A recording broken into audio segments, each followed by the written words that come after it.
Hi, everyone, and welcome back to the English Talk Show. I'm Clara. And I'm Mike. Great to see you again. Mike, how was your week? Any unexpected drama? Maybe another plumbing issue?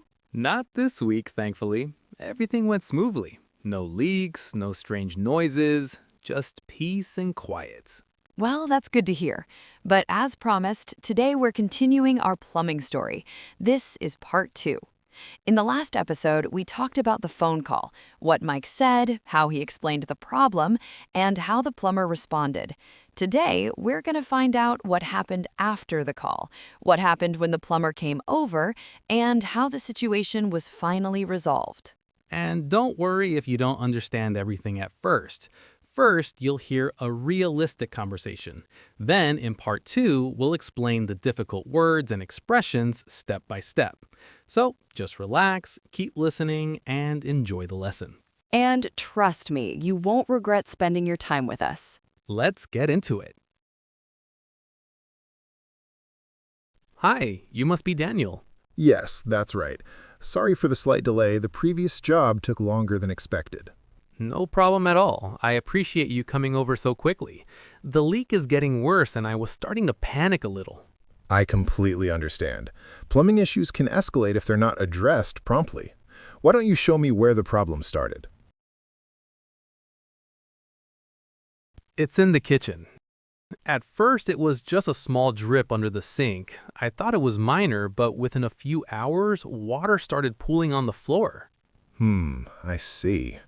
Let me take a closer look. Okay, the issue seems to be a deteriorated pipe joint. Over time, the seal has worn out, which caused the leakage. Is it serious? It could have been if left unattended. Water damage can compromise the cabinet structure and even lead to mold growth. But fortunately, you called in time. That's a relief. I was worried it might require major repairs. Nothing too drastic. I'll need to replace this section of the pipe and reinforce the connection. It should take about 30 to 40 minutes. Please go ahead. I just want this nightmare to be over.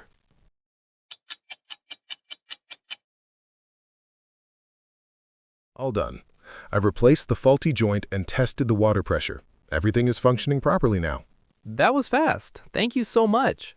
My pleasure. Just keep an eye on it over the next few days. If you notice anything unusual, reduced pressure, moisture, strange smells, give me a call immediately.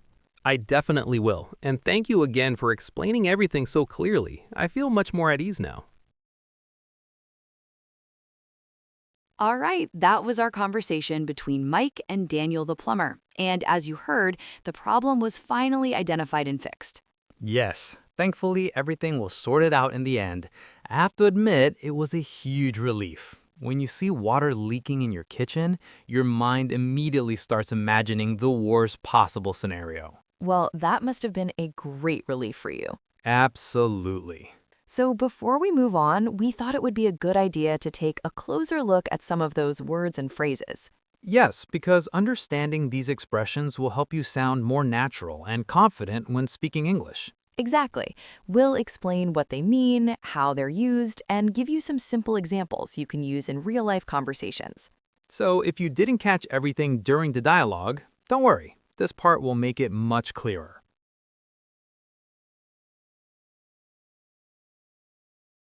Deteriorated, gradually becoming worse or weaker.